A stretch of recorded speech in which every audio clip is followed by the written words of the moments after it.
to the Enlightenment Podcast. To our listeners and viewers joining us from all around the world, here we dive into meaningful dialogue about Palestine, giving an insight and context that is often missing from mainstream legacy media, while we also celebrate Palestine's very rich traditions, culture, and heritage.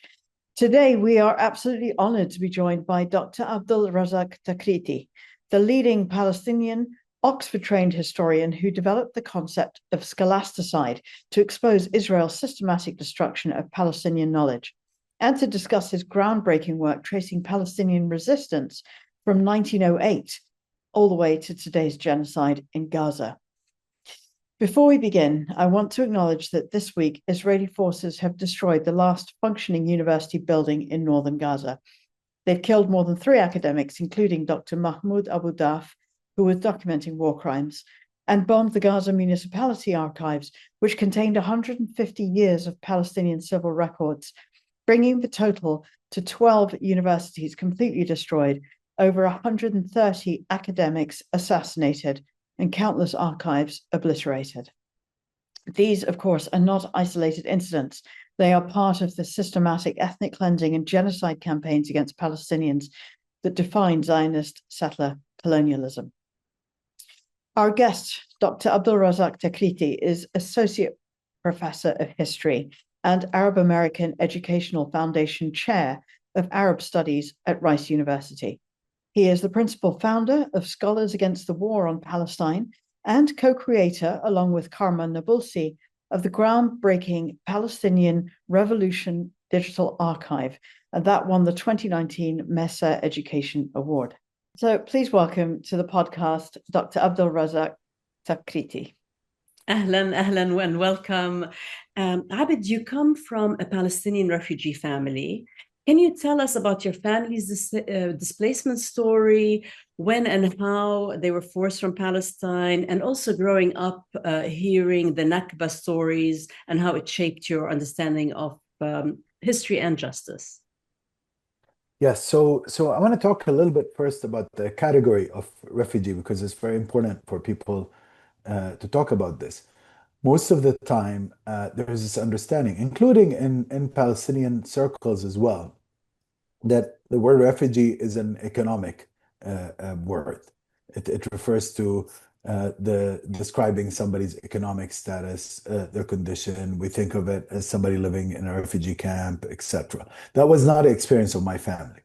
Refugees actually, in international law and in the political sense, a very specific designation that fits all Palestinians and other peoples that were expelled or had to leave in the context of an ethnic cleansing campaign in the case of Palestine. Could be in other contexts as well. Okay,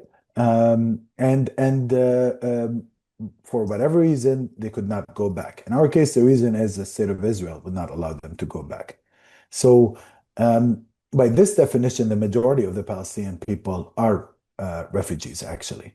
Now, in modern usage, sometimes inside Palestinian circles, for class reasons, people would avoid saying I'm a refugee because they don't want to be associated with refugee camps or with poverty. But actually, most of us are refugees. And it's very important to highlight this. The politics around the term is essential because when we emphasize it, we're emphasizing actually our right of return. Our right to return to our homeland, our right to be connected to our homeland in a direct way, our right to have sovereignty over our homeland. Yeah, such a good point. Such a good point. So, I'm a novelist, a filmmaker. I'm always fascinated by moments when our worldview, transforms. Sometimes that's gradual, sometimes it's instant. At the age of 16, I believe you knew you wanted to be a humanities scholar. Now, your mother was a high school teacher, your grandfather was a university professor and a dean. Did they have an influence on your decision to document and teach Palestinian history, or on your decision to serve the Palestinian cause? What was the moment for you?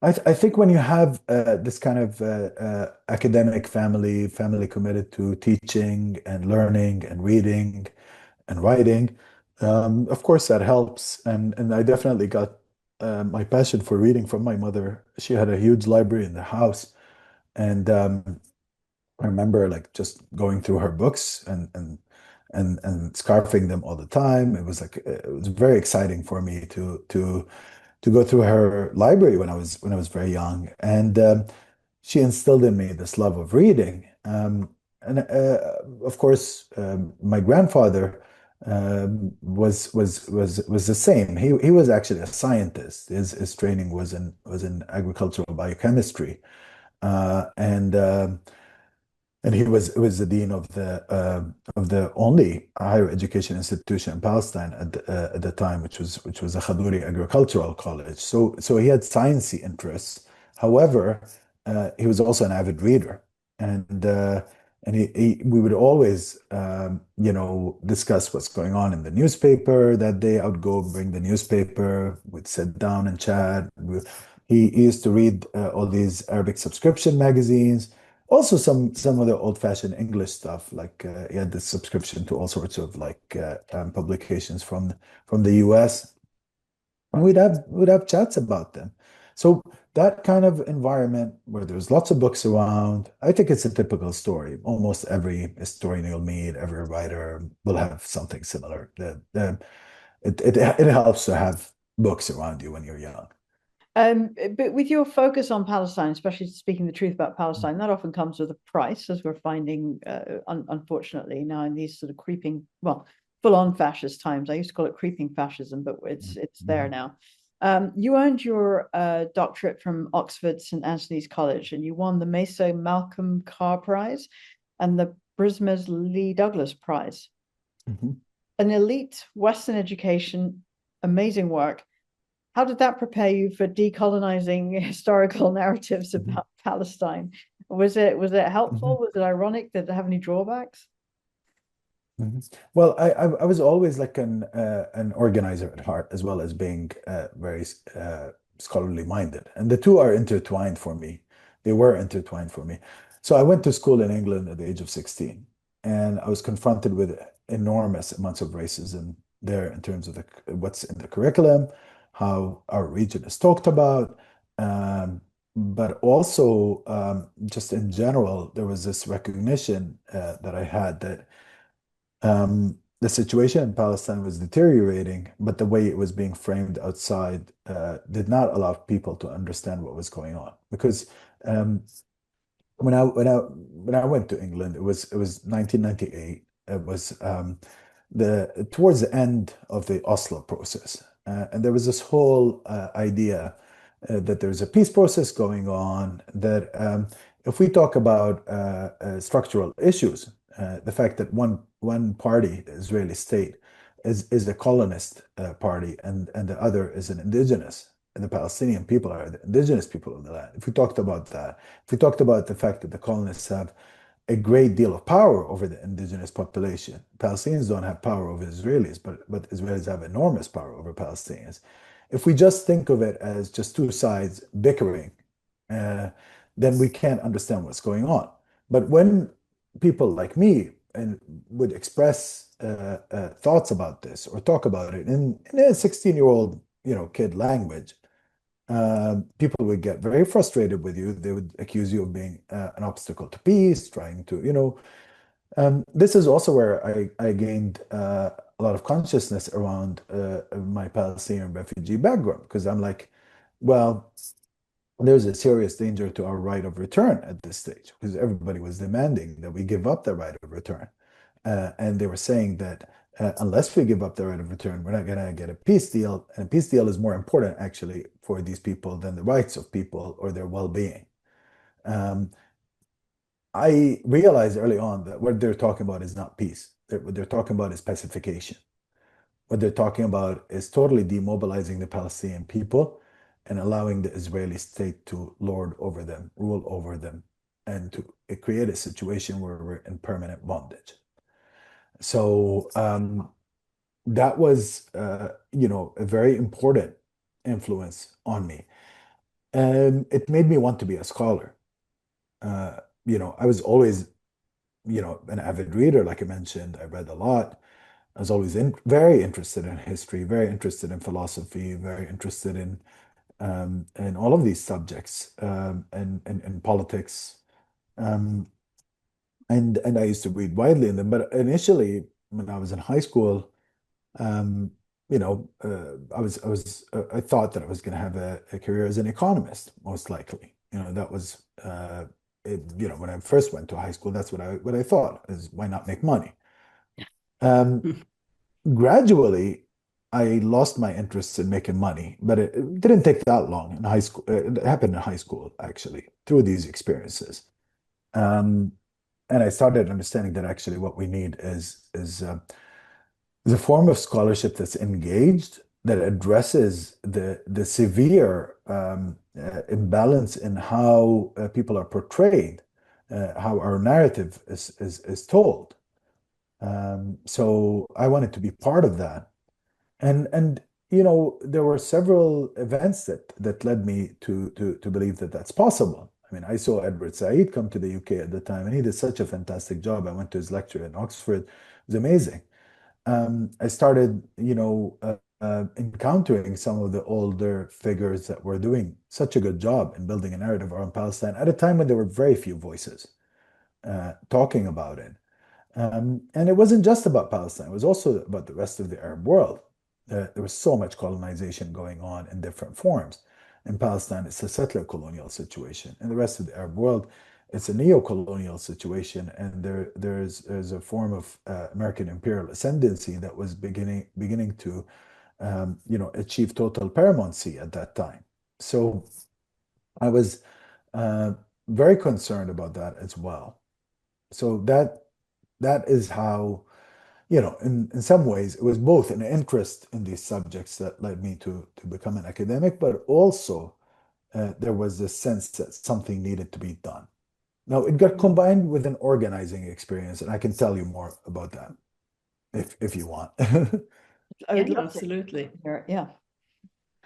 Yeah, so I mean, after I went to college, I ended up going to university in Canada. Actually, I went to University of Toronto for my undergrad, and that's because as a family, we have a very strong Canadian connection, um, and essentially, that's when I started becoming an organizer and an activist. I got involved in lots of campaigns around all sorts of issues. Was very involved in Indigenous struggle issues in Canada. We did a lot of work around the siege of Ganasadagi, something that not many people would know about in the UK, but even in Canada, actually, unfortunately, there's a lot of ignorance around it. But then something happened that was very transformative, which was the Second Intifada. And that happened while I was in college. It happened in my second year in college in university. Sorry, I'm using these American terms, but essentially, when you're confronted with something like that, the enormous violence inflicted on the Palestinian people at the time, but also the amount of again bad framing around it, terrible framing that did not explain to people the context, that focused on Israeli victims, did not focus on Palestinians at all. Palestinians were totally decentered from the story. That made it sound like our people were just vicious killers.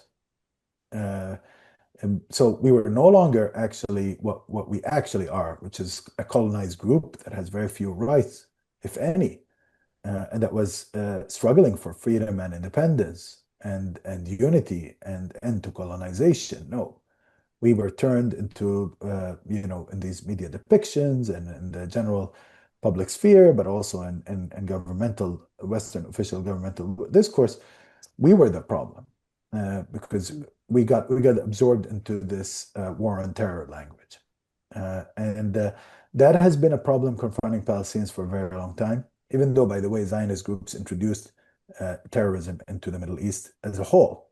Nobody knew what it was in the Middle East. Like, if we think like things like suicide bombings, placing bombs in markets, killing people, all of that came from the tactics of Zionist militias. Actually, they introduced this to the region, Nevertheless, the Zionist movement managed to effectively frame any form of resistance to them as terrorism, and to basically do it in a way to ensure that Palestinians would not have a place at the table, at any table, and that we're and that any discussion of our people or our future will always be dominated by concern for the so-called security of the colonists, but with zero regard for the rights, aspirations, dreams, and lives of the indigenous population in Palestine.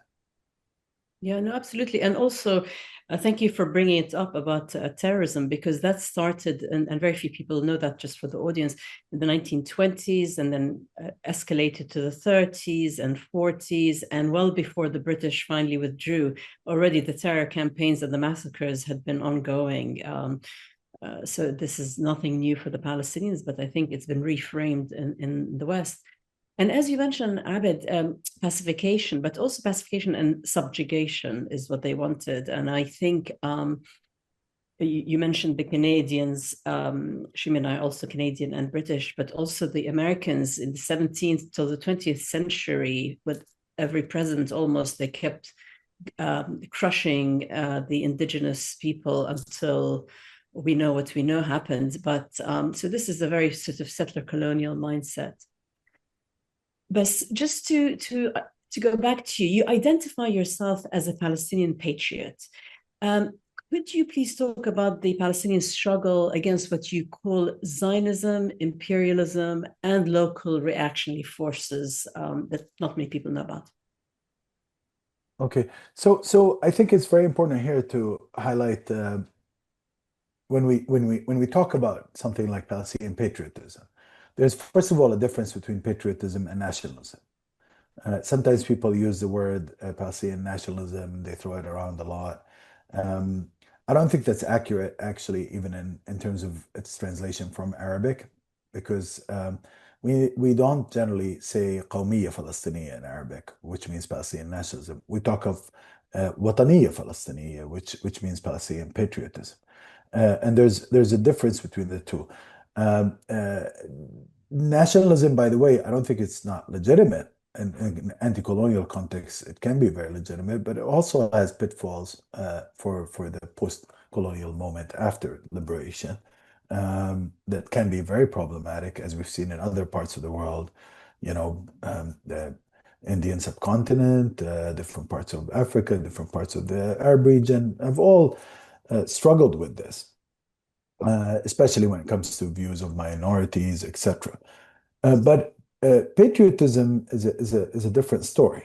It's about actually the connection between a people and the land, and it's about the concept that if your land is being threatened with a colonial invasion, it is a responsibility for you to defend your community and defend your land and ensure that your people can continue to have sovereignty over their land. And that means also talking about the history, talking about the politics. It means engaging in forms of struggle. Struggle is not just about, by the way, like people think when we use words like defense that it's a martialist term. No, you can defend your people with the word. You can defend people with organizing, with mobilizing, with solidarity. There's many different forms, and I think that it's very important to highlight that that in a way, if you're Palestinian and you're not a patriot, then you have a problem, because it means that you're okay with people getting killed. It means you're okay with villages being destroyed, with lands being taken, with the livelihoods of the people that you were born into being completely destroyed. So it's part of being a human with a conscience. It's part of being a human with a sense of responsibility. It does not and should not mean hating on others or saying that you're better than others. So that's how I understand the concept of patriotism in an anti-colonial setting. You know, now this is very different, by the way, from colonial forms of both nationalism and patriotism. where usually these words were used as covers for imperial expansion, for the dominance of powerful groups over weaker groups. In a country like Britain, in a country like the US, the words mean something very different because they're not about actually people who are facing existential destruction, trying to maintain their lives and connection to their lands. Those terms in those powerful countries and those powerful imperial countries are actually signify a will to have unchecked power and domination. So I think it's important to also make the distinction because sometimes these words get mixed, and then people are like, "Well, nationalist is a dirty word in this context, or patriotism is a dirty word." It's like no, in an anti-colonial setting, it has a very different meaning. Yeah. Yeah. And I think what's interesting now is there's sort of a global community coming together, if not represented by leaders, who are being transformed by what is going on in Gaza at this point, with the ethnic cleansing on a grand scale.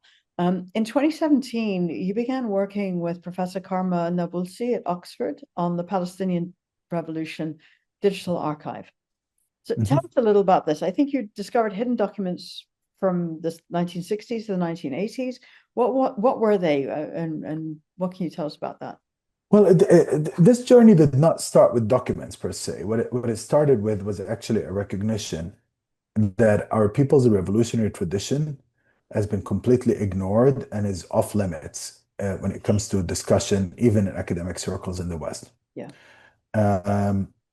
And Professor Nabulsi, of course, Karma, who was a mentor of mine in Oxford, and I didn't. She was not my advisor, but I became very close to her because I was very impressed with her incredible organizing, with her incredible vision, and with I mean, Karma is the smartest person I've ever met, actually. So she was just somebody that I was very privileged to know. Part of her work had to do with something that she did when she was a PLO representative, which is Karma had to study the laws of war as a PLO representative because she was responsible for the PLO's dealings around in the diplomatic stage around the laws of war, around the Geneva Conventions and other issues like that. And eventually, when she retired from the PLO, Karma became an academic, and she did her DPhil at Oxford on the subject. It became a very important book, Traditions of War, which talks about some of the themes that we've been raising, like how do we think of war?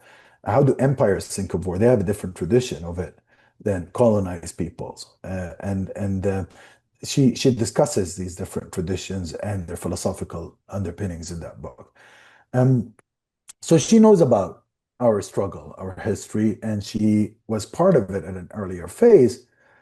What she was noticing as a member of an older generation than mine, but what I was noticing also as a member of a new generation, was that we have a great deal of dissonance between the new phase of Palestinian life and the old revolutionary phase that Karma had experienced at the tail end of.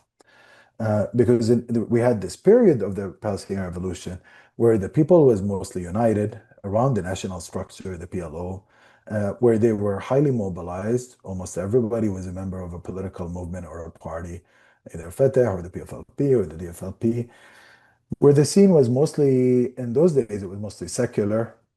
This was pre the rise of Islamic movements and pre-rise of Hamas, Islamic Jihad, and all of that. And where you had a Palestinian military presence on the ground that was very strong and effective regionally. So initially in Jordan, and later on in Lebanon, but that was able to actually project power in the geopolitical setting in which it was operating. So all of that ended, of course, a lot of that ended with the Israeli invasion of Beirut and the forcing the PLO out, and then all of the events that happened in the 80s. There was a moment of revival around the first Intifada, But by the time we get to Oslo and beyond, by the time we hit the 1990s, and we got to the 2000s, which is when we first thought about doing this project, um, the we were living in a totally different world. It was a world in which there was a great deal of disunity on the Palestinian stage, where there had been some level of cooptation, a serious level of cooptation, when it came to the leadership, the establishment of the Palestinian Authority, where the horizon of the Palestinian struggle had been shrinking previously the focus was on liberating the entirety of Palestine. And by the way, liberating Palestine means that we're talking also about the areas inside 48, which were stolen and on which the state of Israel was established. That was what was being discussed before. And by liberation, by the way, what we mean is the creation of a democratic society there, akin to what happened in South Africa. It doesn't mean, as some people try to say, oh, you're trying to expel Jews or to kill Jews. That's not actually what we mean by that word. It means actually freedom for everybody there under a democratic system. And I think South Africa is quite instructive that way, even if it's a flawed model, but it's a much better model than what we have going on now in Palestine, in historic Palestine. So this kind of context that we were facing meant that we needed to restore some recognition of Palestinian history, and we needed to fill this gap in Palestinian memory. But also, it was an important subject to discuss in the West, precisely because the academic and by default political practice in the West is to totally dismiss any attempt of the Palestinian people to free itself. And as I mentioned earlier, the way to do that is to actually say that none of it is legitimate. None of it is, it's all terror, it's all horror, it's all dark and violent and ugly.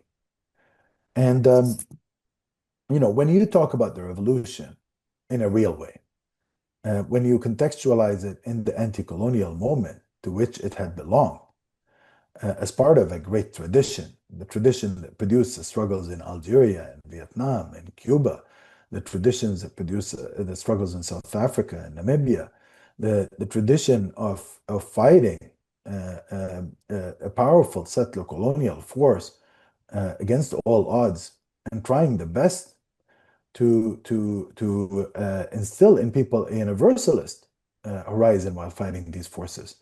That was very present in Palestine, that tradition, and it was a great tradition that actually created much of the world that we know today.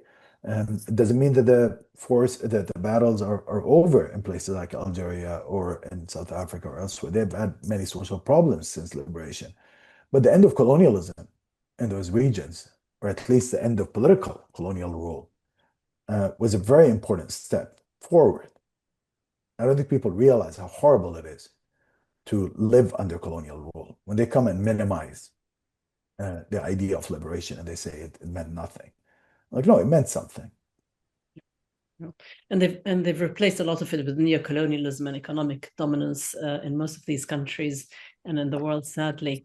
But as you say, it's very important to understand the history of the Palestinians, but it's also very important to understand the real history of the Zionist colony, settler colony of Israel, because the key is to stopping their lies and their ongoing propaganda.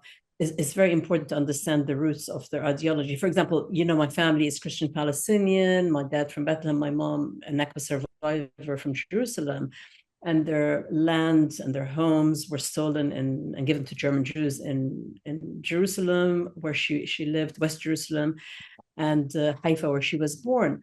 But the Zionist narrative till this day, it's all about voluntary leaving of the Palestinians. They've changed the history, and as you mentioned, the massacres and what led to them. But now the world is finally watching and witnessing this continuous ethnic cleansing and land theft. So I'd love you to talk about that. And also in your 2019 Radical History Review article, you said before BDS, there were traces of boycott movements back to 1908, which I didn't know about till I was researching for this podcast. And before the Balfour Declaration, before the British Mandate. And I'd love to know a bit more about this 117-year history of organized resistance, and how it completely reframes our understanding of Palestinian resistance, if you like. Sorry, many questions. Right. So yeah, I mean, I think that you're right. I mean, when you talk about your own family history, and the same story is found over and over again in every Palestinian household, and I think it'll be a story that's very familiar for people who have experienced colonialism worldwide. I mean, it's something that is shared with a lot of people.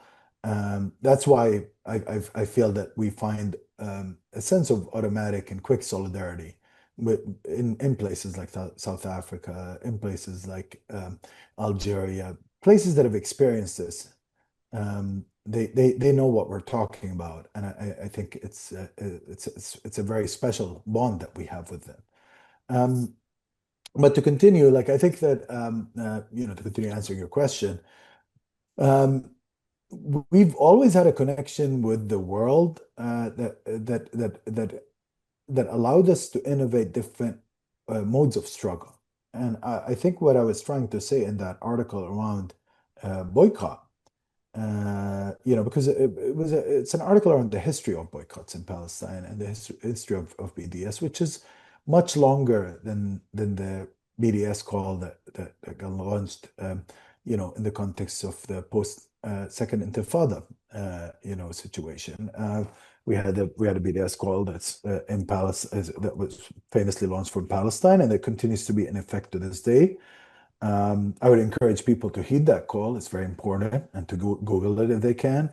It's actually a responsibility that is even heightened now at a much greater level after this genocide, because how can we be complicit with this Israeli state after this genocide?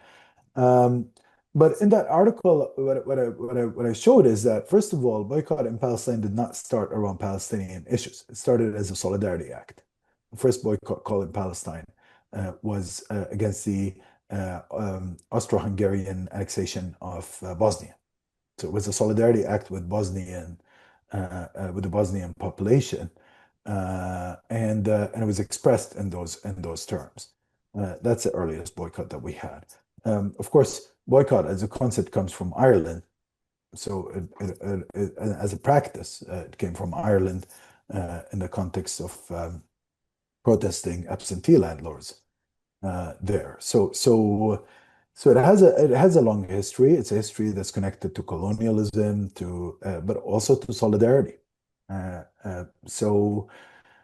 Both solidarity and local resistance.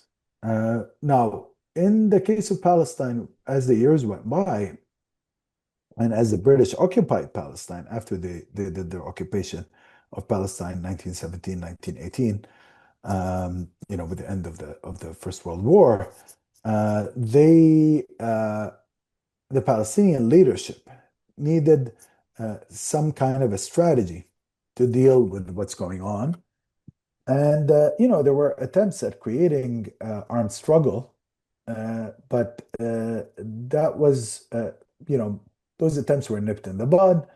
And also, they were not enthusiastically endorsed by the local notable leadership. Palestine was given those special status because it was targeted for settler colonization. The rest of the countries of the region, they were destined for foreign control, but there was no interest in inserting settler groups there. Palestine waited until 1936 to have a full general revolt.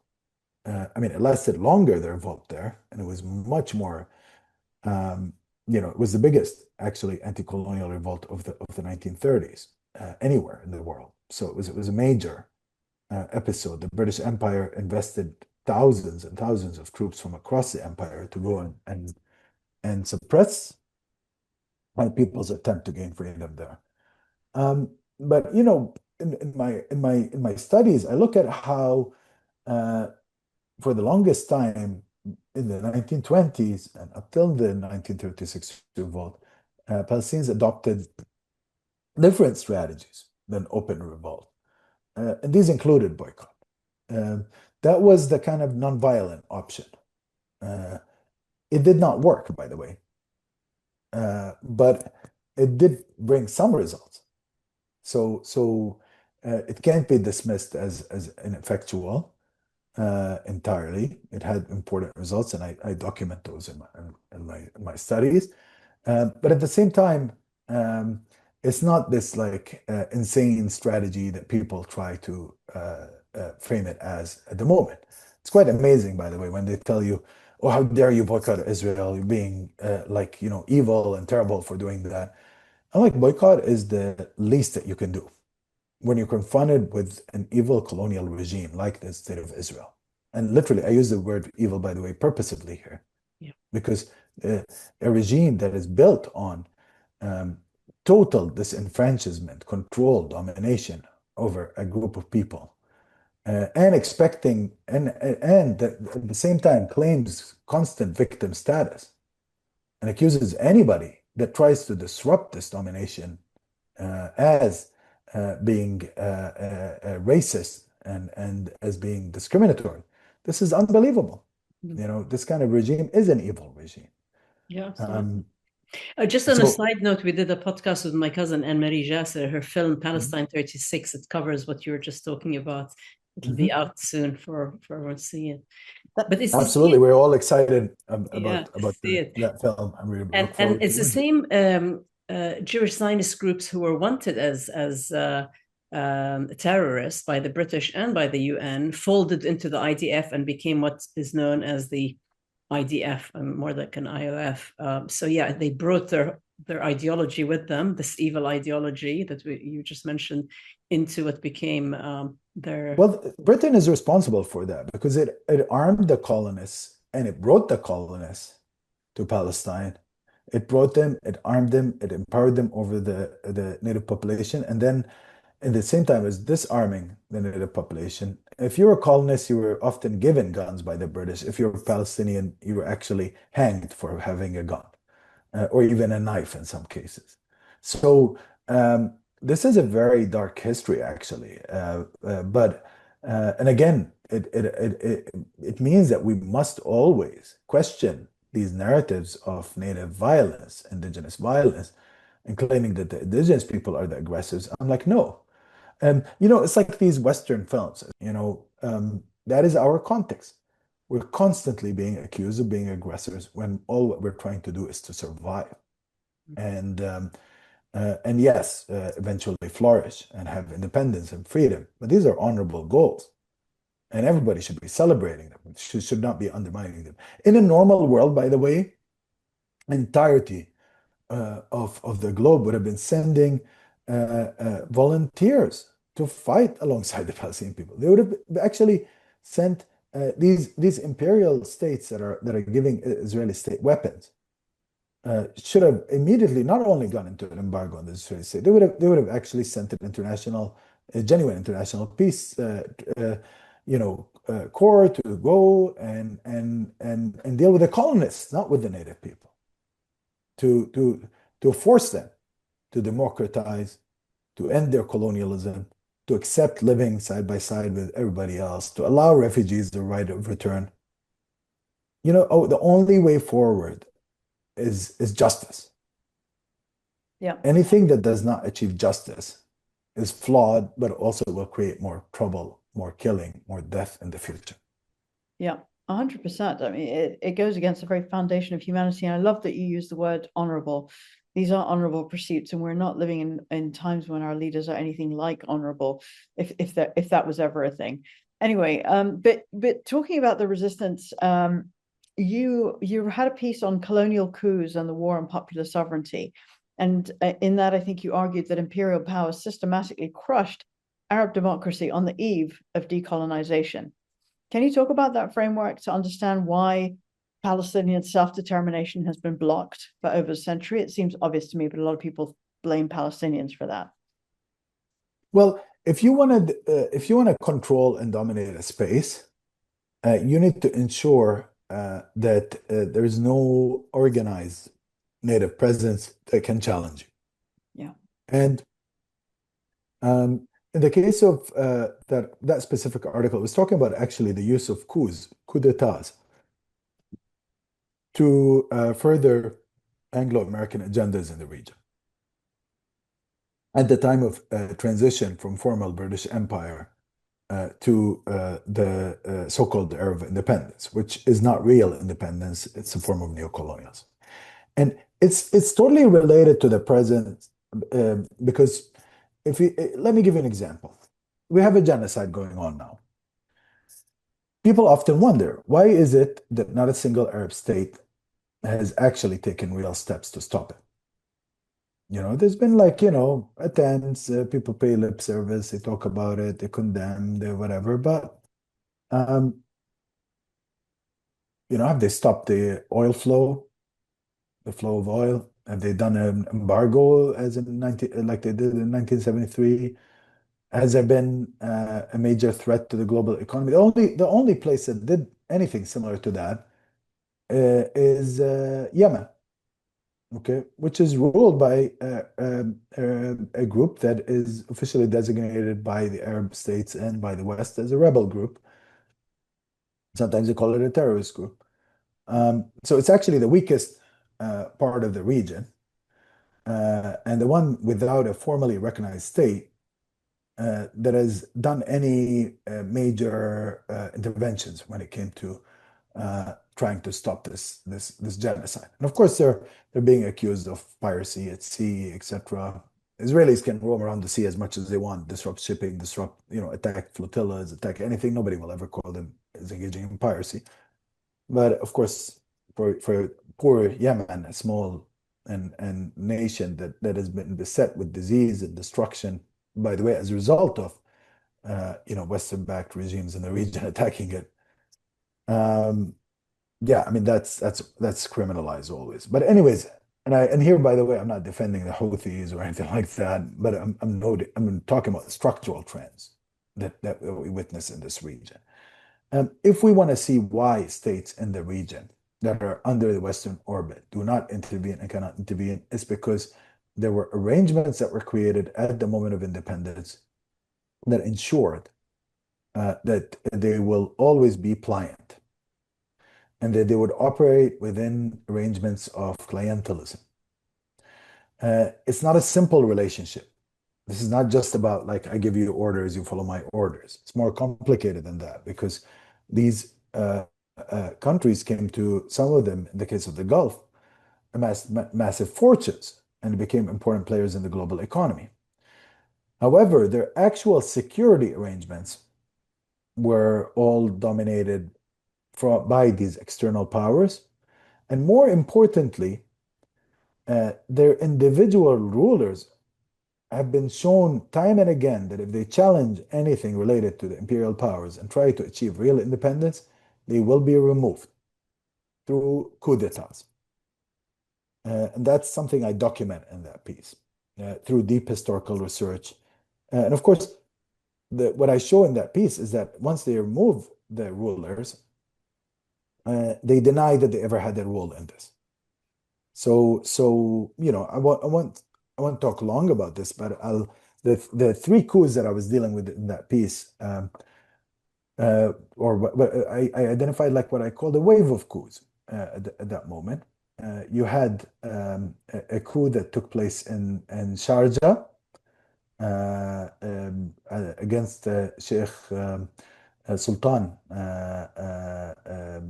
al-Qasimi. You had Saqr al-Qasimi, sorry. Sorry, Abed, for the audience, Sharjah is part of the UAE. There's 7. Yes, this was before the UAE became the UAE. Yeah.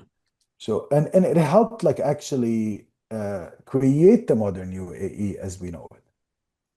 So we have this wave of coups going on. It starts with Sharjah. It continues on to Abu Dhabi, by the way. There was a removal of Sheikh Shakhbout, which was the ruler of Abu Dhabi, and the installation of Sheikh Zayed, um, you know, was, that was part of this wave. And then you also had the removal of Sultan Said bin Taymour and the installation of Sultan Qaboos in his place In uh, Oman. in Oman. So, you know, this process is I was arguing that it's all interconnected. These were all people that challenged imperial directives in different ways in this period between 1965 and 1970. It was a period when the British were on the eve of withdrawal from this region. So it wasn't just random that they were removing these people in this very systematic way. It was connected to creating an order where everybody understood that if they don't fall in line, they could be removed, or they could be threatened, or they could be attacked. And this was the message that Gulf rulers get regularly. They understand it almost inherently. It's a little bit different in Saudi Arabia, more complicated, but certainly with the Gulf states, it's the same. And Saudi Arabia, despite the fact that it's much bigger, there's definitely enormous American influence there. And there is fear on the part of even the highest ruling figures there that they could be internally challenged by the US if they don't fall in line. So this is an important factor to consider. The second factor to consider is the US role in the geopolitical balance of power between these different states.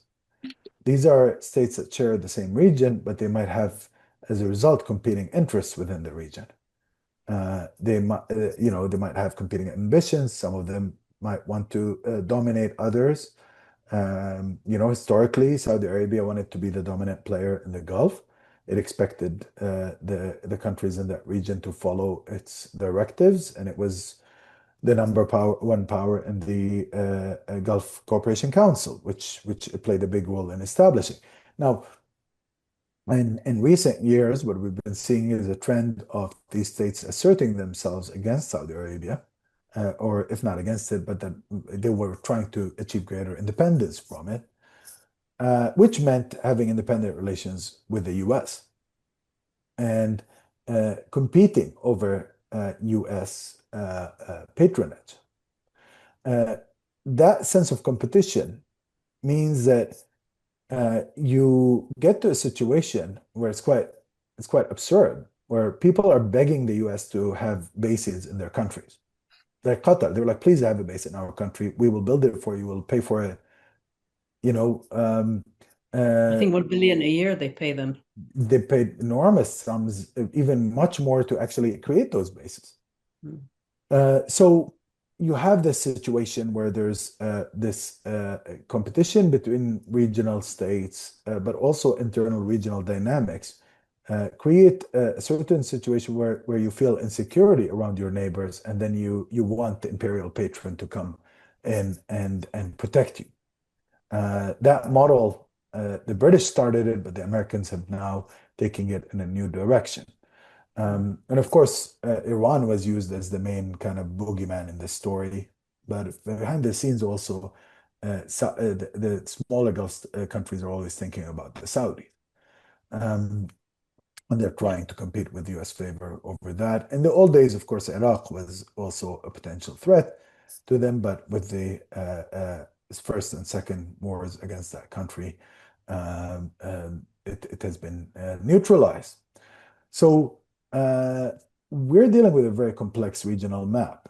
But the new factor is that Israel has been forced upon all of these countries in recent years. What the US has done is said, if you want to deal with us and enhance your relations with us, then you have to. The Israelis are your door to America's heart, and this has happened time and again. The forced entry of Israel into this region. It's quite amazing. And I think you're right. The British started it. The American Empire continues it, and I think the British still have their hands. I read somewhere that the British still have their very special security forces always at the Saudi palace to protect, because they don't even trust their own people. And as you said, in Qatar and elsewhere, so it's this divide and conquer and control rule, which explains why these Arab states have not really risen to stop this genocide. Because if we go back to Palestine, and you argued that academic frameworks like Israeli-Palestinian conflict and competing nationalisms actually serve to obscure the true colonialism, if you like. So I'd love you to talk about the so-called neutral terms, as they say, and how they enable what you call the fragmentation of the Palestinian people as well, because not have they only fragmented the region, but also the Palestinian people. So thank you for that question. I think it's very important for us to highlight it, because how we talk about a situation like that of Palestine, it determines what policies are implemented in relation to it. And just now, Yvette Cooper was being interviewed by a very good journalist about Gaza, and all she could refer to was this idea of like, well, we should ensure that Gaza no longer poses a threat to Israel, and that Hamas is not in power, and this and I'm like, okay, this is even after a genocide. The whole of the Palestinian people could be killed, and these people would still talk in these terms. And as if the issue is the security of Israelis, not the security of Palestinians. Okay, so it's quite amazing. That's the security discourse around this issue, and it's currently the dominant model. In the past, we used to have other models, like the competing nationalisms one, and the British kind of invented that. Well, actually, the Zionists invented it, and the British took it over, which is to say, there are two peoples on this land. They have national aspirations. They're competing. They're in competition. It's Arab nationalism versus Jewish nationalism, or later on, it's Palestinian nationalism versus Jewish nationalism. The job of imperial powers is to, balance between the two. And that's why you have all these book titles: One Land, Two Peoples, all of this stuff. If you go back slightly, in history, not even that far, there were no two peoples on this land. There was one people on the land.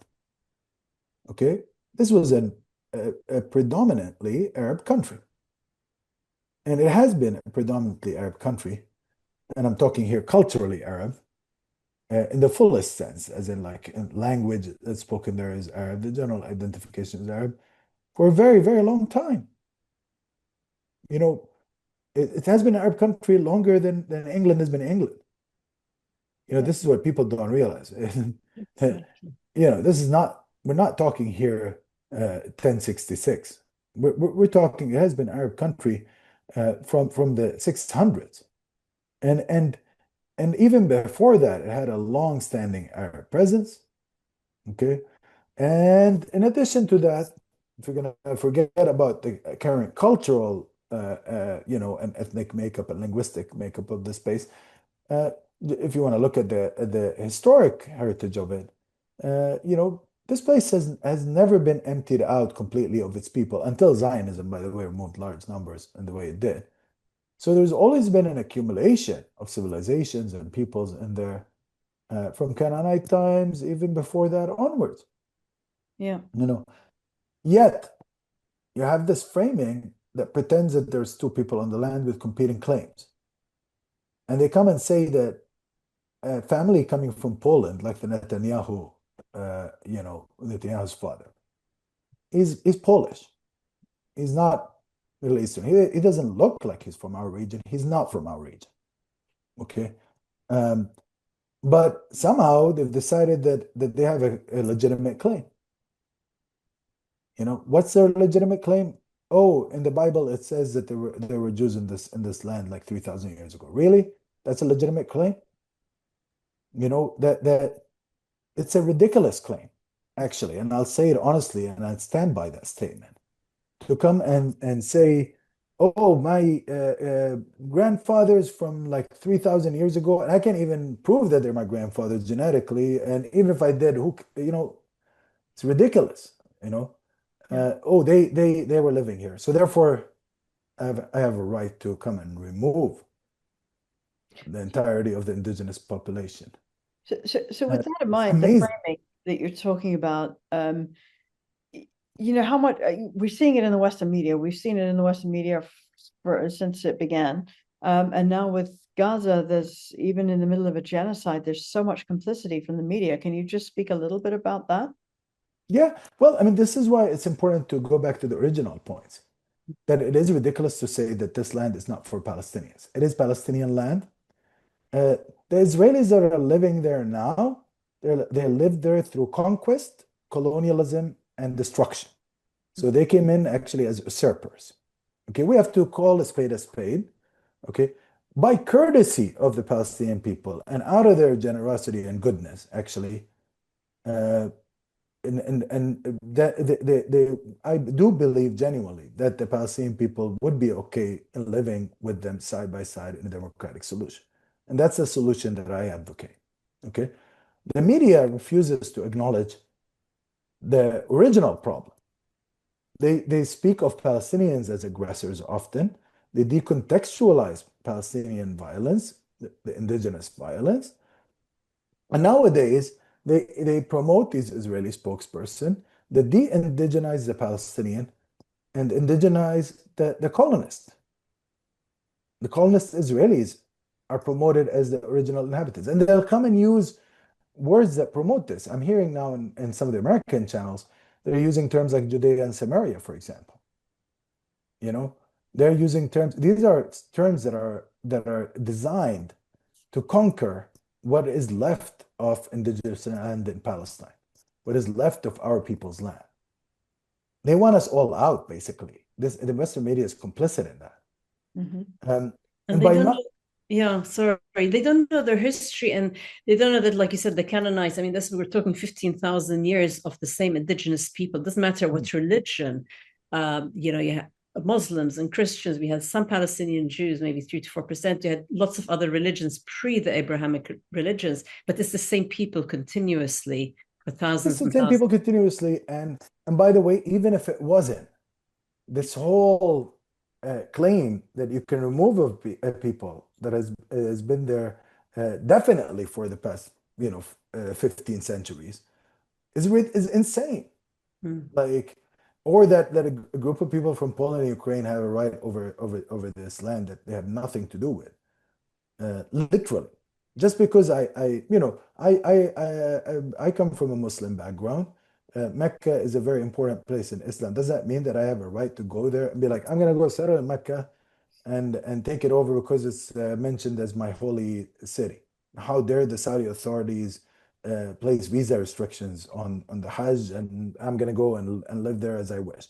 Now, there's an argument. You could be like, okay, you want to live there in peace and not take over, but to come and say, therefore, I have to establish political sovereignty over it, Yeah, or it's quite kick somebody amazing. out of their house so you can live in it. I mean, it's unthinkable. Unbelievable. Unbelievable. Yeah, But they've normalized this discourse. they've normalized it. Yeah. And you have these ridiculous arguments. And if you try to explain it, because it's so ridiculous, it's hard to actually fight against. Like, it's so outrageous that it's difficult to explain. It's like when you're dealing and I don't like these individual, comparisons, but let's say in private life, if you were dealing with a very abusive situation, I'm sure people some of the listeners can connect with this. Sometimes you deal with a very abusive situation, and the person who is committing the abuse is so outrageous that you find it very difficult to argue against them because the whole framework is so insane. Like they're trying to legitimize something that is clearly wrong, and they're so narcissistic they will not, they will still see themselves as victims in that situation.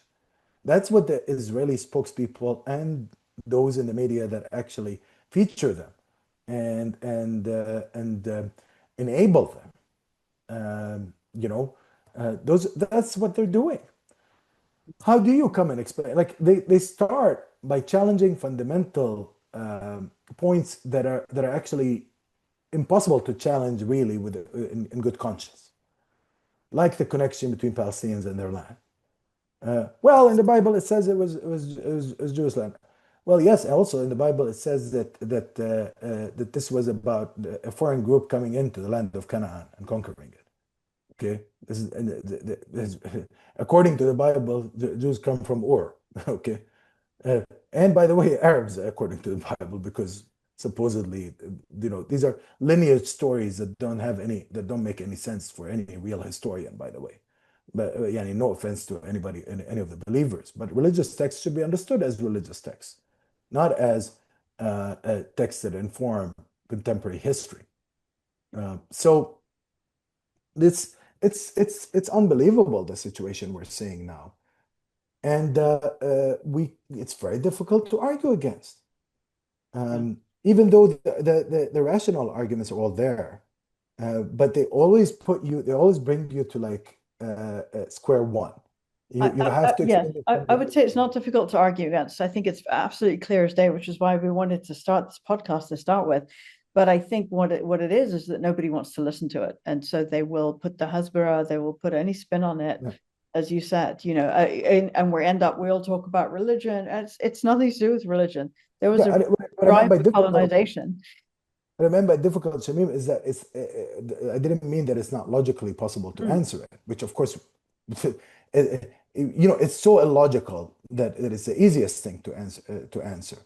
But if somebody is constantly bringing you back to questioning fundamentals, like they keep saying 1 + 1 is not 2. Yes. No, and you're like, no, it is 2. And you're having this insane conversation. Yeah. And that's what our people are doing with these Western journalists. No, 1 + 1 is not 2. I know it because the Israeli government says it's not true. Israeli government told me that it's 3. Well, it is 2.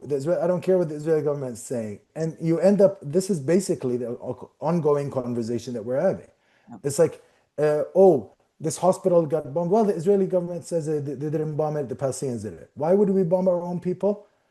And why would our own people lie about it? And they say, why would the victims lie about it? And why does it happen? Why would the Israeli officials declare it over and over again, but then like deny it at the same time? They actually declare, we want to destroy hospitals. We want to render this place uninhabitable. They wrote this. They've said it in statements.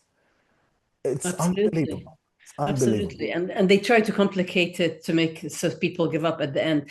But you also, after the settler colony of Israel's ground invasion in December 23, you became the principal founder of Scholars Against the War on Palestine. And you have over 3,000, I believe, academics globally.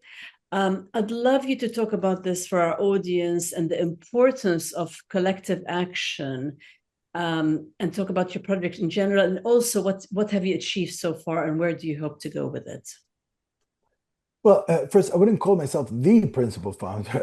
There are lots of important and wonderful organizers and scholars that were involved in this effort, and amazing people. So it's a collective effort. It came out of the consciousness that we had as soon as the genocide started.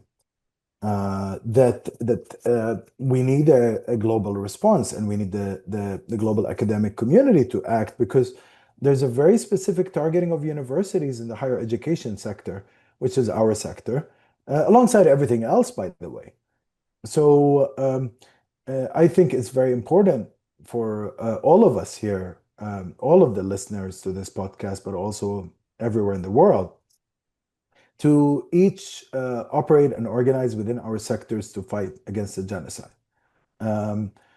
Especially because for those of us who are in the West, where the countries are so complicit, and almost every sector is complicit with the genocide, So we need to ensure that we do that, and that was the idea behind the Scholars Against the War on Palestine, is to say, look, the academic sector needs to get its act together, and that means recognizing that what happened in Gaza is the worst thing that has ever happened to any higher education sector anywhere in the world ever.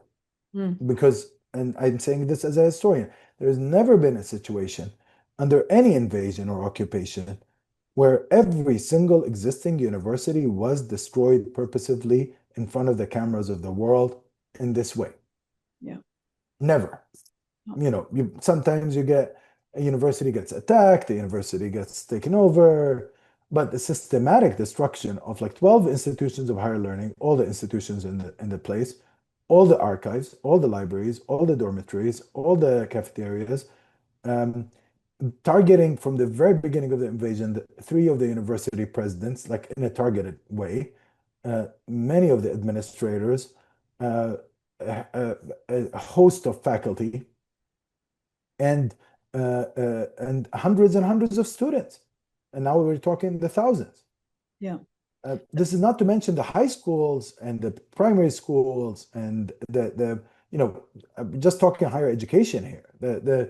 The school situation, the vast majority of schools in Gaza has been destroyed also. Sorry, Shamim, you were going to say No, something. I'm sorry, I didn't mean to interrupt. I just wanted to, so this is what we talk about when we talk about scholasticide, the systematic knowledge destruction as another form of genocide, which is killing not just people, but their history, their capacity to know and to be known. Just tell us a little bit more. I mean, it seems self-evident. We've lost a university, we've lost a library, we've lost teachers. But what does this loss mean, to a people, to a community? What are the things that get lost? So the reason why there is this targeting of education, and this is something that we've argued recently in a piece and I would say like probably it's going to be the most important piece once it's published on this subject. It's a piece that I co-authored with Chani Desai and Dr. Ahmed Abu Sha'ban, who's the dean of the agricultural college at Azhar University in Gaza, and Sundus Hamad, who directs the Right to Education campaign at Birzeit University in Palestine. So we co-authored this piece on scholasticide in Palestine. I'll tell you the story, by the way. Remind me to tell the story around it, because it was suppressed, and the whole special issue on education in Palestine was suppressed around it. But we can talk about that in a second. Anyways, in that piece, what we say is scholasticide is part of an effort to destroy social reproduction, the ability of society to reproduce itself. So what the Israelis have been doing in Gaza is not just the killing of individual life, it's actually the destruction of social systems that allow the Palestinian people to survive and reproduce themselves. So that means destroying the healthcare infrastructure, destroying the civic infrastructure, and destroying the educational infrastructure. Because once you've destroyed health, municipal services, and education, you render a place uninhabitable. Who wants to live in a place that has no schools, no hospitals, and no roads or functioning water and gas and other infrastructure that is essential for daily life? So they've been focusing on that. And so it's not just about the buildings, it's about actually the systems in place, the social system in place. But what we've been arguing also in that piece and elsewhere, but it's part of the organizing effort that we've been conducting. What's amazing about Gaza is that actually the social order itself has not collapsed.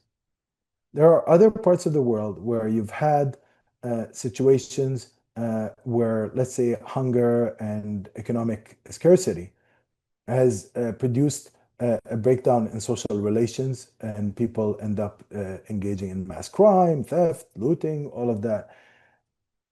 Given the realities of the genocide, we've seen very little of that in Gaza, actually. I mean, you see some looting here and there, you see some, but that's mostly carried out, by the way, by Israeli agents, by others like that. If you look at most people, are actually not assaulting their neighbors. They're not attacking. There's actually what we're seeing is a lot of social solidarity in operation, which is quite impressive. What we're also seeing, and this translates directly into our work with the higher education sector, is an attempt for people to ensure that the systems that Israel is targeting continue to survive despite the destruction of physical manifestations of these systems.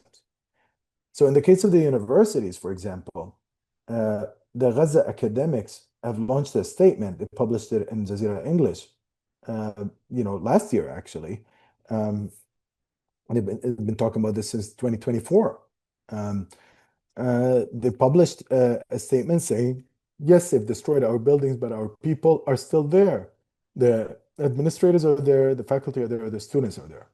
A lot of us were killed, but there are still a lot that are alive. So the ones that are alive, they're a community. They're a community of scholarship. And a real university is a community of scholars.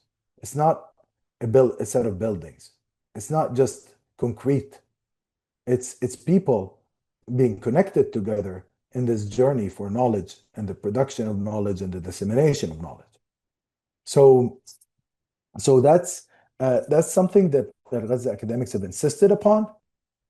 And a lot of the work that I've been trying to do, and several of our colleagues have been trying to do, is to ensure that this is supported, and to ensure that there's a level of mobilization in academic circles in the West around that. Unfortunately, what we're seeing in the academic sector is a reflection of general patterns that we're witnessing in every other sector in the West. At the grassroots level, there's a lot of support. There's a lot of shame around the complicity. When you meet individual academics, very few of them will deny that what's going on is a major genocide. It's a total disaster. But a lot of them will not say a word because they're afraid of the people at the top. Administrators themselves are very afraid of the general political context. They're worried about government retaliation, or in the US universities, they're worried about donor retaliation. And we've seen this over and over again in relation to the encampments, in relation to everything that happened on campuses since then. There's a targeting of faculty across these campuses. There's an attempt to shut down conversations.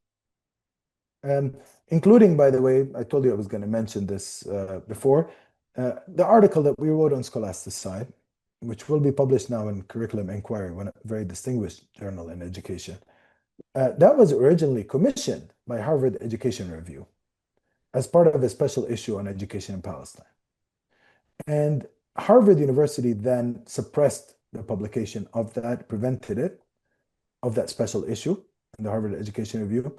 And of course, this was part of a major campaign they did to shut down all talk about Palestine on their campus. So they closed down a very important program in the Divinity School that was run by a scholar that had been there for decades. I don't know if she wants her name mentioned, so I'm not going to mention it now, but it was a scandalous thing that they did there. They also removed two prominent scholars from the directorship of the Middle East Center and the deputy directorship of the Middle East Center there. Installed a Zionist program instead. They have engaged in anti-Palestinian behavior on a huge scale, left, right, and center. And that's why we ended up having to remove this, to place this special issue somewhere else. In this case, I must admit, once it got reported on this situation, The Guardian and others talked about what took place with the suppression of the special issue of the Harvard Education Review. We got a lot of invitations from elsewhere to publish this. So and in this case, it's going to be published in a very distinguished journal. But the point here is that there is this grassroots solidarity in operation. We do witness it now more than ever. But at the same time, we witness more and more the coalescence of elites around defending the indefensible. And they defend it purely on an opportunistic basis. They can no longer claim, I'm doing it because of, great values. They can no longer really deny that it's a genocide, because all the genocide scholars have said it's a genocide. Official genocide scholars body have said that. The UN has found it to be the case. And every single major credible human rights organization has been saying it's a genocide for now, the past couple of years. So all they'll tell you is, well, we really can't talk about this. Oh, it's going to harm the institution. You're a threat to, you're going to cause institutional collapse here. You're going to, so it's a totally undemocratic and anti-democratic moment in Western history, actually. Palestine has revealed the extent to which Western democracy has declined, if it ever really fully functioned. If it ever was, because the whole US system is actually, it unveiled the corruption and how it's very money driven and buying politicians and funding them. And I think the same thing at the universities you mentioned, including Ivy League universities. It's like a witch hunt. And it's sort of these, if you like, supremacist Jewish tech oligarchs and billionaires are calling the shots in the US. And silencing and changing the narrative, which is really fascistic times to be living in, and very concerning times. Well, it's not just Jewish supremacists that are doing it, or ultra-nationalists. It's also the Maccabees of the world. It's a Christian Zionist coalition as well. It's also, by the way, just there is a whole set of interests that have now coalesce around the military side of it and the military industrial complex side of it. There's interests also in places like the UK that function differently. They're an effective combination of smear campaigns have brought in the current prime minister. We should never forget that he came to power as a result of suppressing Palestine in the Labour Party. Let's not forget the context of his competition with Jeremy Corbyn. It was the pro-Israel lobby that accused Jeremy Corbyn of facilitating anti-Semitism. And this guy was brought in allegedly to deal with alleged anti-Semitism. How did they deal with it? By kicking out a lot of Jewish members of the Labour Party, just because they expressed pro-human rights views. They talked about the need for justice for Palestinians. How dare they say that? They need to be kicked out. Somehow, the smear campaign is working. But at the same time, it's beginning to show its limits, because people are beginning to realize how ridiculous and absurd this is. And they're seeing that even if you're a progressive Jew, you're accused of being anti-Semitic. Even if you're somebody who doesn't have a bone of racism in them, and is talking about universal liberation for all peoples, including Jewish people, you're accused of being anti-Semitic, just because you dare to challenge this horrendous colonial order, and this awful genocide, this killing of children, this killing of women, and yes, even able-bodied men. They deserve to live too. Absolutely. Sometimes we criminalize the Arab man as well. And like this Western colonial discourse also criminalizes brown men regularly, and we should note that. Yeah, dehumanizing Arab men and Muslim men just because they are men, and it's horrific, and they need. And of they course, never this happened to black men before, and it happened to Indian men. It happened to people from all sorts of backgrounds, colonized backgrounds. It's a part of colonialism. It's really unacceptable. I bet you've been very, very active. So you've intimately been involved in setting up the emergency committee of universities in Gaza, the restoration of the online education, and also the launch of the Ta'awun's ISNAD, ISNAD, to help university students in Gaza to resume their education. So can you talk about what they all stand for, their impact, and of course, the important role you played in setting them up? Well, I mean, it's less a story about me, actually, and more a story of how people managed to in Gaza particularly managed to get their act together after this genocide because in the higher education sector, what you had is a set of challenges that are unbelievable once the genocide started. And I'll give you one example that people might not think of. It's not just about death, it's not just about destruction, it's about practical things. Like, let's say, universities. You had, in the beginning of the genocide, a total shutdown on the part of the universities. And it wasn't just because of the insecurity, it's because the servers were hit.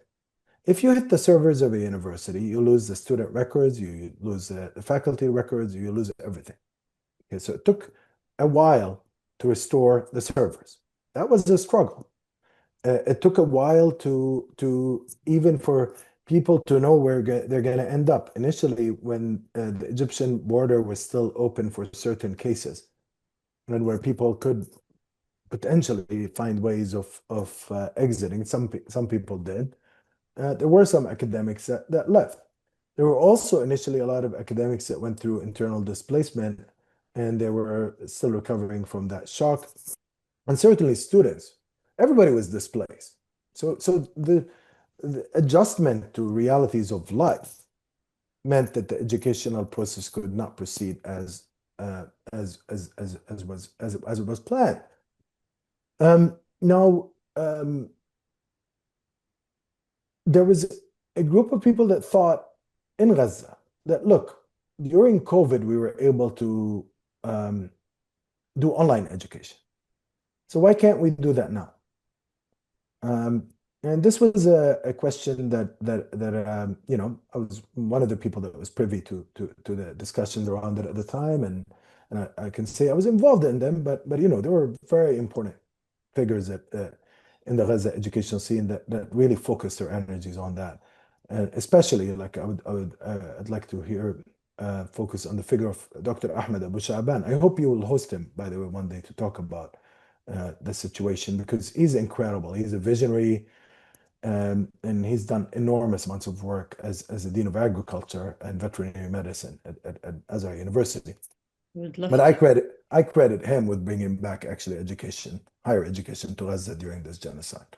And I say this, having witnessed what he did at the time and the enormous amounts of energy and work he put into it. But anyways, his argument was, if we did it in COVID, we can do it now. And so we worked on setting up a pilot at Azhar University to experiment with that, and it meant like mobilizing resources for that, but it worked. A lot of people were skeptical, because they're like, okay, well, the internet is horrendous in Gaza now. You can barely get internet. How are you going to make it happen? But we bet on the idea that the students are really resilient, and so are the faculty. We were like, they will find ways, and we'll help, facilitate as much as we can. So there was work on some of the internet infrastructure. There was work on different things, but ultimately, people's ingenuity and desire to survive and live will be the strongest force in restoring education to us. So the minute actually the Azhar University launched their pilot to do online education, which, by the way, coincided. This was roughly around the same time when the emergency committee was created for the University of Gaza, which was a structure to unify the university, the universities in their conversations with the external world, because they were being erased, by the way, from all these conversations. Even people that wanted to support education in Gaza, instead of going to the Gaza universities, they were going to West Bank universities, or they were talking about establishing scholarships in the West. So they were adding erasure to the already existing erasure, even though they were well-intentioned, and they probably just didn't know any better. They definitely did not know any better, but I'm like, they needed to actually have a structure that represents Gaza universities so that they deal with them directly. So that's where the idea of the emergency committee came from. And of course, it's an emergency committee that represents non-profit universities, because there were for-profit universities that existed in Gaza as well.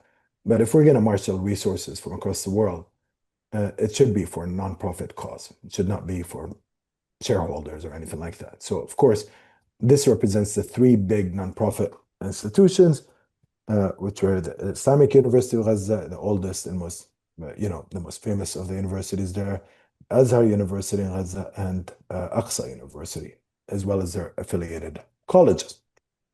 So this nonprofit sector needs a lot of help, needs a lot of support. That's where the emergency committee work has been focused, is to ensure that also we expose the Western academic complicity in this genocide, but also open a pathway forward for them. All of these institutions that were complicit in the genocide have a chance to make some amends. They can establish partnerships, and we have the right frameworks for them are provided by the universities through the emergency committee.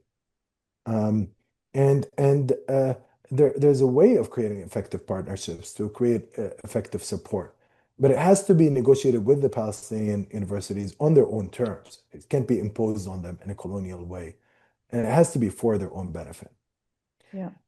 This will become even more important after this horrendous Trump plan gets implemented, especially if Tony Blair is brought in, because he has this awful institution that's been connected with him for years called the Portland Trust, and it has several Zionists represented on it. And it's allegedly concerned with development in places like Palestine, but in reality, what it's concerned with is making money through these reconstruction projects, all the while actually destroying any Palestinian hope for freedom.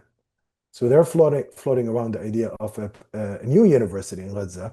They're calling it the Gaza University for Reconstruction, and they want to get international aid to flow into that. Let's just remind the audience, Tony Blair, the biggest criminal of the century with what he did with Iraq, and over 1 million people on his head. He should be in The Hague, really. He's a war criminal. He should have been in The Hague. He should be actually not just in The Hague. He should be in a prison cell now, serving the life, because he's a criminal. Yes. But also he's a corrupt criminal, even by UK corruption standards. He's enriched himself through using his previous office, and he's enriched himself partly through abusing the Palestinian people, because he was heading the quartet operations in Palestine, of course, for many years. Made a lot of money out of that, wreaked havoc, ensured that the Palestinians were suppressed, worked very strongly against any potential for Palestinian liberation or freedom or independence or anything of that sort. You're right. And I think Ackerman is one of his biggest donor with over $300 million for his foundation. Oh, I didn't know that. Is it Ackerman or is it, well, one of the big Ackerman, the one who funds. Yeah. Okay.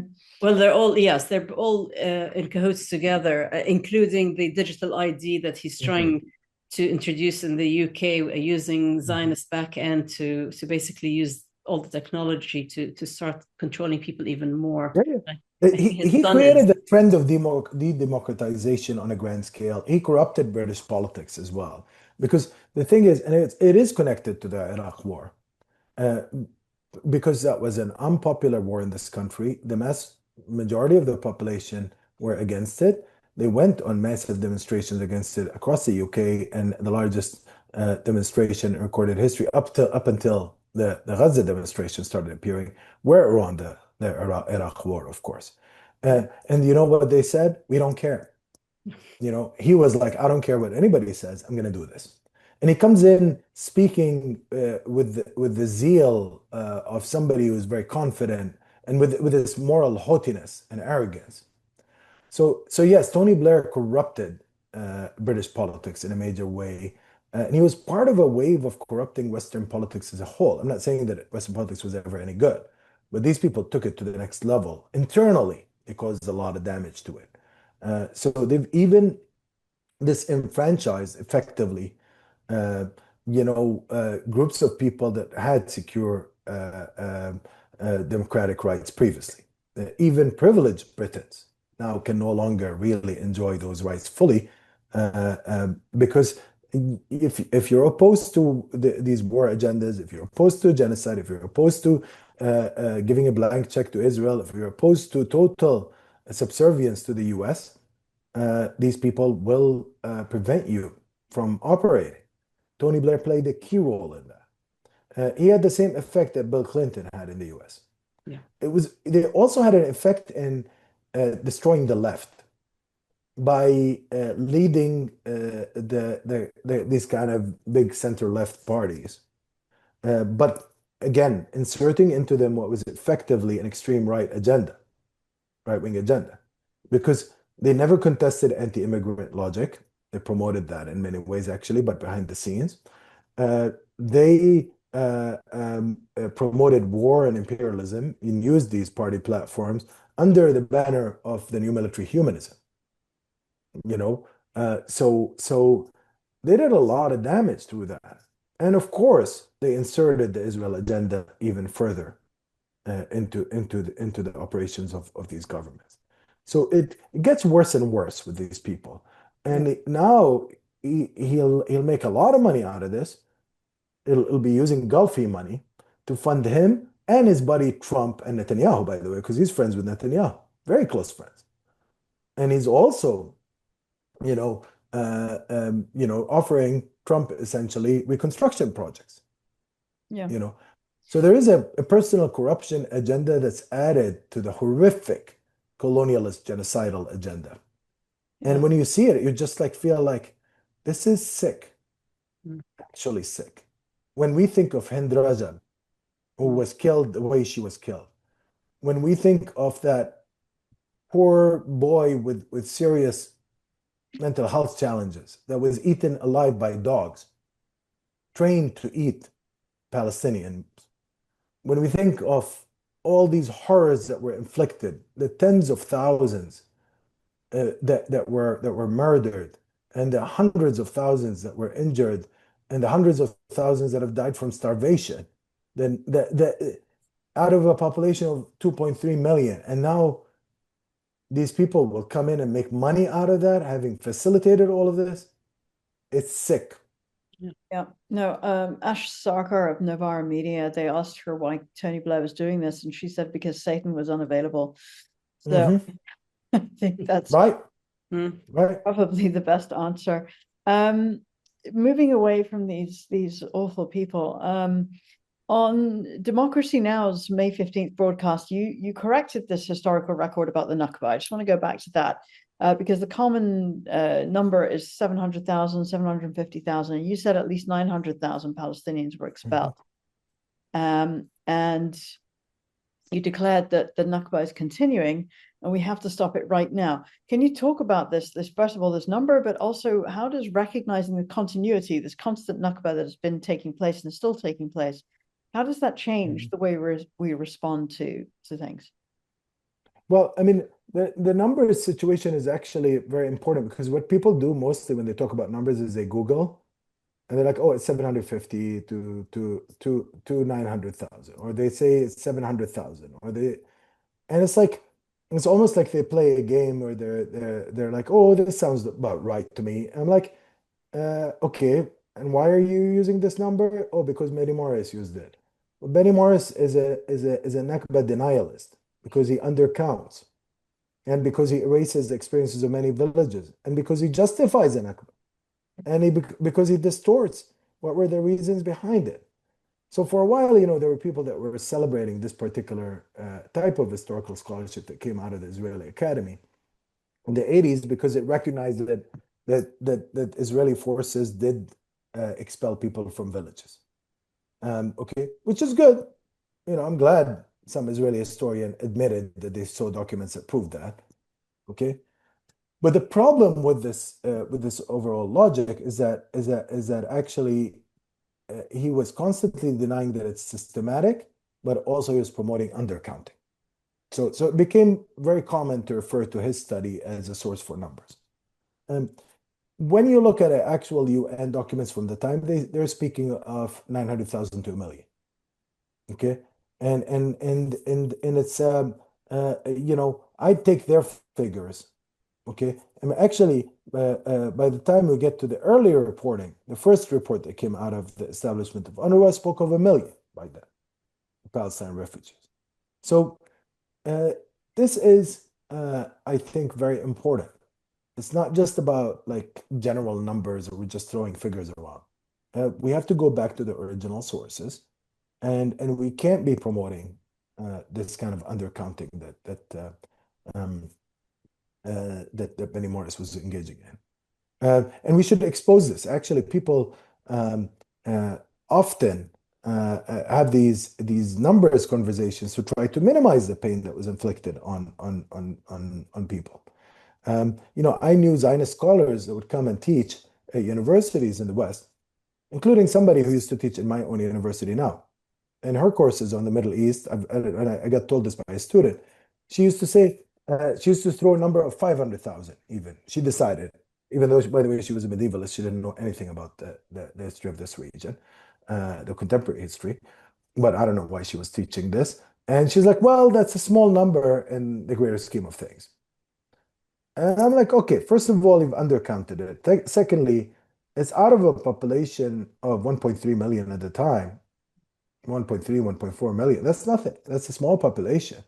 You're talking about the vast majority of the population being expelled. And you say that's nothing? You minimize it? You say it's not a major thing in the greater scheme of things?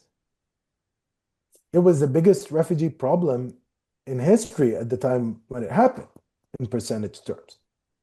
And actually, even in overall terms, until if you don't count like internal displacement issues like that came out of the India-Pakistan partition or the Greek-Turkish partition, because those were partition situations. But in terms of like an actual colonist power expelling a population in recent times, this was the biggest issue of its moment, created the longest standing refugee issue of its moment. And I think we must modify the way we talk about Palestinian refugees, period. Because they're talked about as an obstacle to peace. They're not. They are peace. And if you have humanity and love in you, you would understand that they need to go back home. This is why it's dangerous to talk of Israel as a Jewish state. They keep promoting it as some great thing. Mm-hmm. Like that's a discriminatory, racist thing to do. Because it's saying that those refugees have no place there, but also saying that those Palestinians that managed to remain on their land, the Palestinian citizens of Israel, have no place there. In the meantime, any random Polish Jewish descendant in Brooklyn can come in and live there. Oh, because it's a Jewish state. Really? A Palestinian that his family was born there and had lived there for generations has less of a right to be there than somebody who comes from Ukraine or Poland and who lives currently in New York and is a fourth or fifth generation New Yorker. Astonishing. Yeah, it is astonishing. And it's really the mindset, as you said, of the colonizer versus the colonized, and there's no equality there. It's just pure racism. But I think with this horrific genocide and this ongoing ethnic cleansing of Palestinians, I think that has to stop immediately, stop the killing, stop the massacres. And then if we move to a solution, and I don't know what your thoughts are, but I know you touched on them about having a democratic, well, for me, decolonized state from the river to the sea, with justice, freedom, full equality, human dignity for all, and reparation, land and resource restitution, of course, our right of return, which is guaranteed under international law. I mean, I do not see all these Trump plans and this plan and that plan without the essence, the foundation of justice. I cannot see that happening. But if I'll quote you, you said you see a shared future for both people on the land where they have equal rights, where Palestinians are allowed to return. So how does your analysis of 117 years of resistance inform this vision beyond the two failed, if you like, two-state paradigm failure, if you like? Yeah, so I mean, I think we apply here classic anti-colonial principles in Palestine, and that's the way to do it.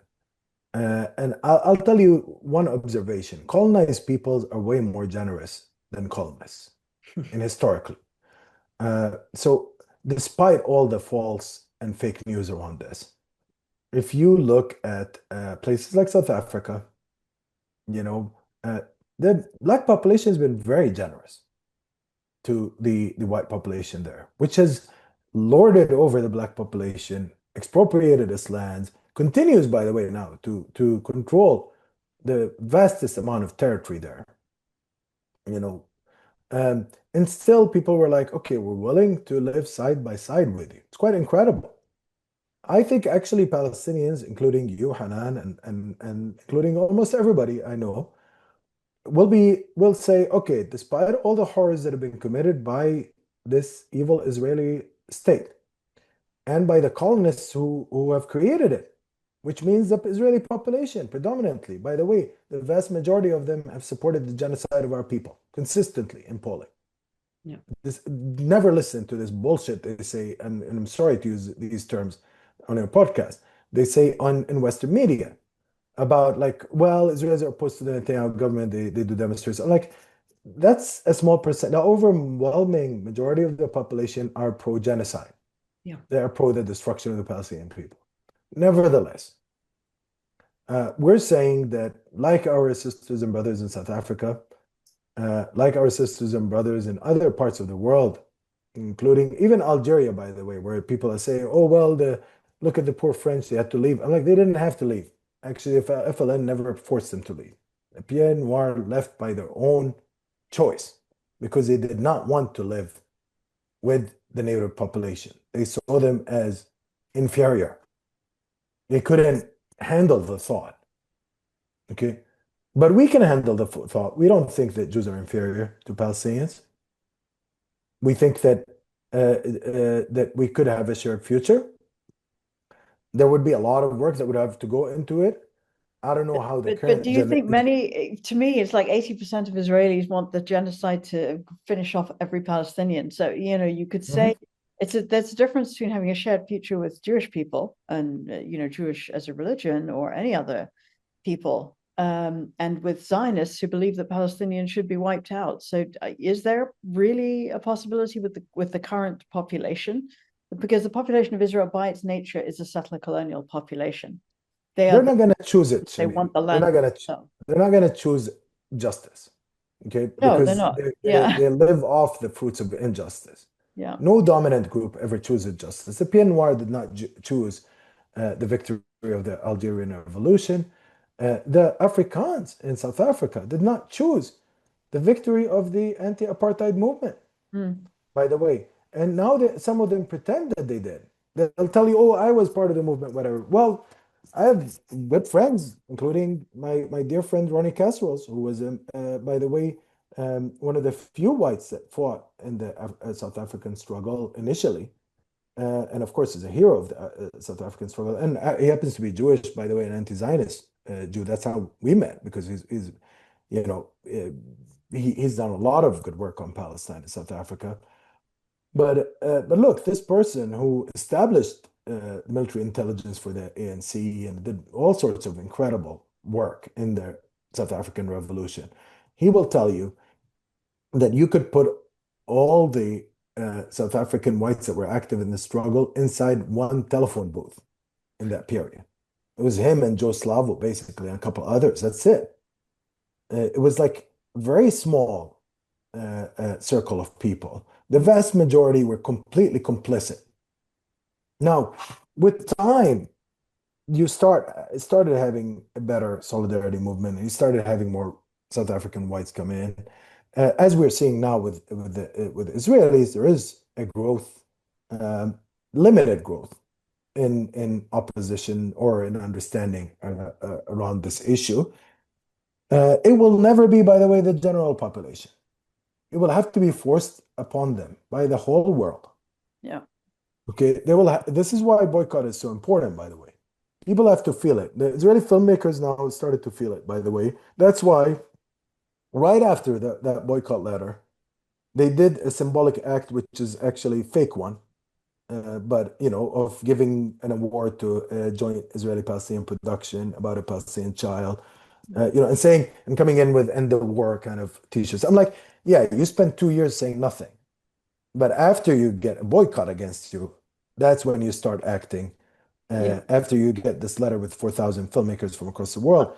I think that's for sure. But what about the question of right of return?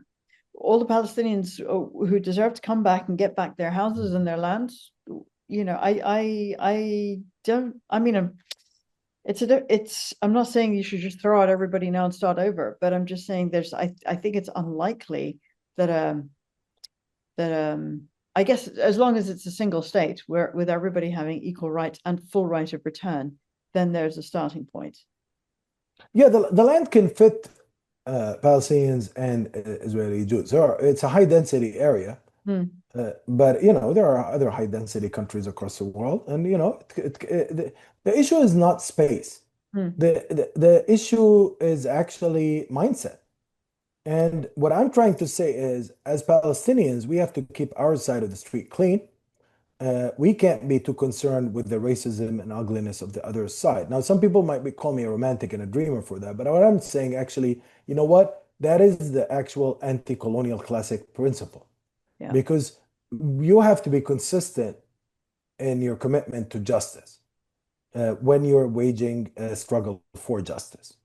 So you're not going to come and say, even though, by the way, it is unjust that colonist groups exist on indigenous land. It is a deep injustice. But there are ways of dealing with it without expelling people. There are ways of dealing with it without creating new systems of discrimination. Yeah. So what we would aspire to, and under any anti-colonial situation, is some kind of scenario where we find working arrangements for people to live side by side as citizens with equal rights, not as opposing groups. It does not mean forgetting about the past. Actually, it means processing the past, and it means making amends. It means admitting mistakes, admitting genocide. In this case, by the way, one group in that land has actually committed genocide against the other group. That's a very deep wound. Yeah. How will you tell a kid in Gaza today to go live side by side with an Israeli settler from Poland or Ukraine? It's quite amazing. It's a difficult thought to have.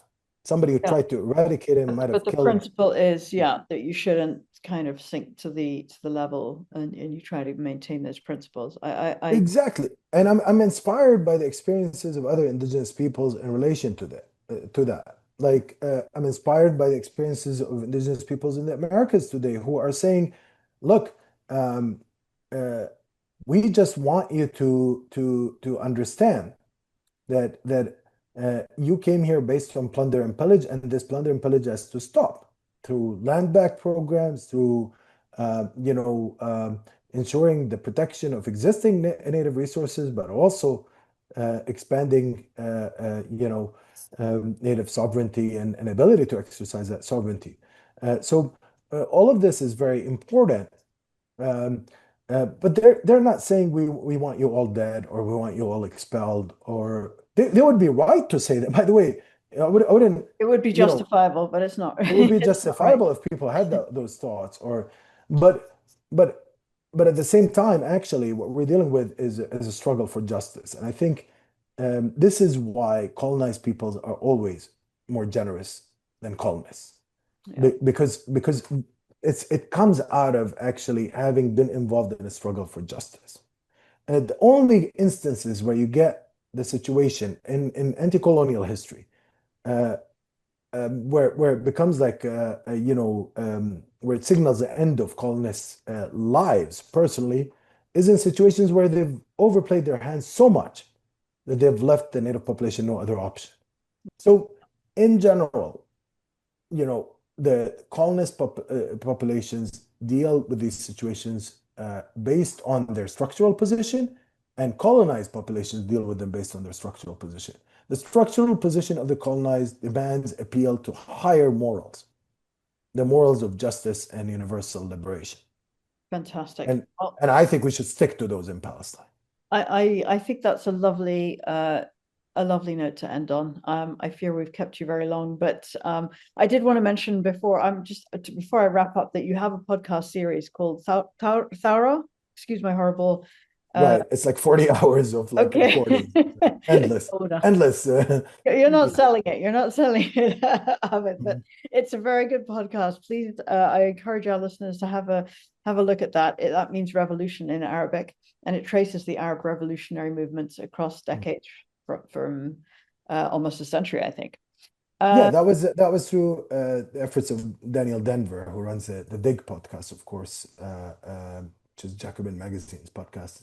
So yeah, it's a joint project. That's wonderful. And I've got a quote to end to wrap up with today, which I think really encapsulates a lot of what you just said in your last answer. And it's Edward Said saying that every empire tells itself and the world that it is unlike all other empires, that its mission is not to plunder and control, but to educate and liberate. History will judge all of us by how we respond to what is going on right now and the actions we take to stop this ongoing erasure and ethnic cleansing of Palestinians.